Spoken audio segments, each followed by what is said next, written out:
एक व्यक्ति मूंगफली खा रहा था उछाल उछाल करके, अंधेरे में खा रहा था, तो इतने में ही उसके हाथ से एक मूंगफली गिर गई।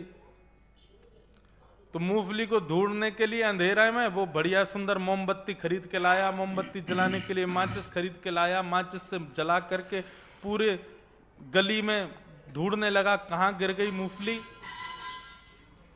तभी उसको मूंगफली का दाना तो मिला नहीं। ढूंढते ढूंढते सारा अड़ोस पड़ोस सब इकट्ठे हो गए, सब पूछने लगे क्या कर रहे हो? बोले मेरी मूंगफली गिर गई है, वो ढूंढ रहा हूं। किसी ने आके कहा, बोले तू इतनी मेहनत कर रहा है, मोमबत्ती खरीद के लाया, माचिस खरीद के लाया, इतना सब कुछ रात भर लग गए तेरे को ढूंढते ढूंढते, इससे बढ़िया नई मूंगफली खरीद ला। बोले अरे नहीं, तुम नहीं समझोगे, उस मूंगफली का स्वाद ही अलग था। बोले क्यों अलग था? बोले मेरी प्रेमिका ने दी थी ना, मेरी प्रेमिका ने दी थी। उस मूंगफली में जो स्वाद होगा वो कहीं और थोड़ी मिलेगा मुझको।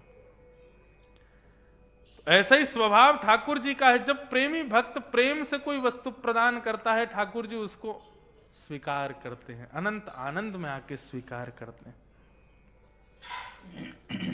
सूरदास जी ने गुड़ भेजा राजस्थान की भूमि से। अब बैलगाड़ियों में भर भर के गुड़ जा रहा था। 20 दिन बाद जब वो गुड़ वृंदावन पहुंचा तो श्री मदन मोहन लाल जी की शयन आरती हो रही थी। सोने वाले थे ठाकुर जी। जैसी शयन आरती हुई तो शयन आरती के पश्चात ठाकुर जी मन में विचार किया, गुड़ तो आ गया है, लेकिन अब ये पुजारी जी मेरे को पवाएंगे तो है नहीं, अभी ये कब पवाएंगे? रसोई घर में जो पुराना गुड़ रखा है वो जब खत्म हो जाएगा तब ये गुड़ पवाएंगे। क्या करूं, मेरे को तो अभी पानी की इच्छा हो रही है, मैं तो सुबह तक भी इंतजार नहीं कर पाऊंगा। अब ठाकुर जी तो शयन में चले गए और पुजारी जी को स्वप्न दिया। बोले कि पुजारी जी वो अभी अभी गुड़ आया है राजस्थान से। बोले जी। बोले अभी उठो, गुड़ लेकर के आओ, पुआ बनाओ और मेरा भोग लगाओ। पुजारी जी बोले रात का समय, रसोईया वसोईया सब चले गए और ये अभी सोने का समय है, शीतकाल का समय, अब कहाँ ठंड में उठ के जाऊं, जाकर के मैं पुआ बनाऊं और फिर आपको पवाऊं? अरे प्रभु, मुझसे तो बनाना भी नहीं आता, पाक शास्त्र मेरा इतना अच्छा नहीं है, आप सुबह तक इंतजार कर लो, सुबह जब मंगला होगी तब बनवा के पवा दूंगा। ठाकुर जी बोले अरे तू नहीं जानता, मुझसे इंतजार नहीं हो रहा है। 20 दिन से तुम मेरा श्रृंगार कर रहे थे, कभी मेरा मुकुट गिर रहा था, कभी मेरे कानों के कुंडल गिर रहे थे, कभी मोर पंख गिर रहा था। तुम रोज बोल रहे थे ठाकुर जी इतना श्रृंगार क्यों गिर रहे हैं? बोले हाँ हाँ महाराज, रोज श्रृंगार गिर जाता था। बोले श्रृंगार नहीं गिर रहा था, मैं प्रतीक्षा कर रहा था कि गुड़ कब आएगा।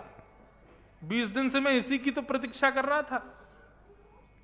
अब ये आ गया है तो अब मुझसे प्रतीक्षा मत करवाओ, मुझसे रहा नहीं जा रहा है, अभी जाओ जाकर के बनाओ। पुजारी उठा, रात में ही महाराज नहाया, नहा धो करके रसोई घर में गया। अब उससे बनाना तो आता नहीं था, गुड़ आदि इकट्ठा करके पुआ हुआ की सब व्यवस्थाएं कर रहा था। इतने में ही देखता है द्वार पर पीतांबरी पहने ठाकुर जी खड़े हैं और ठाकुर जी आए। बोले अब हल्ला मत मचाइए, दोनों मिलके बढ़िया पुआ बनाएंगे, प्रेम से पाएंगे। और आधी रात में ही ठाकुर जी आ गए, पुजारी के संग पुआ बना के पाया, प्रेम से स्वीकार किया। ये है प्रेम लक्षणा भक्ति। ऐसी भक्ति मिल जाए, उसके बाद में भले ही मुक्ति ना मिले तो स्वीकार है। ऐसी भक्ति प्राप्त हो ठाकुर जी की। लेकिन हम उसके लिए कर्तव्यशील बनते कहां हैं?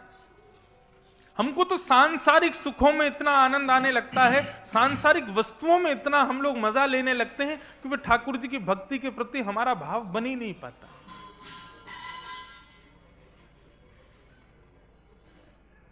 लेकिन एक बार यदि भक्ति आ गई ना हृदय में तो फिर क्या गाओगे?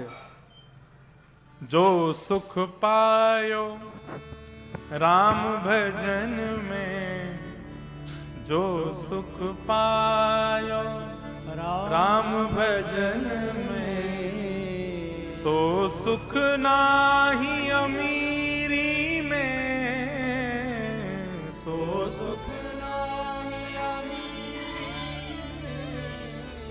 मन लाग्यो मेरो यार फकीरी में, मन लाग्यो मेरो यार फकीरी।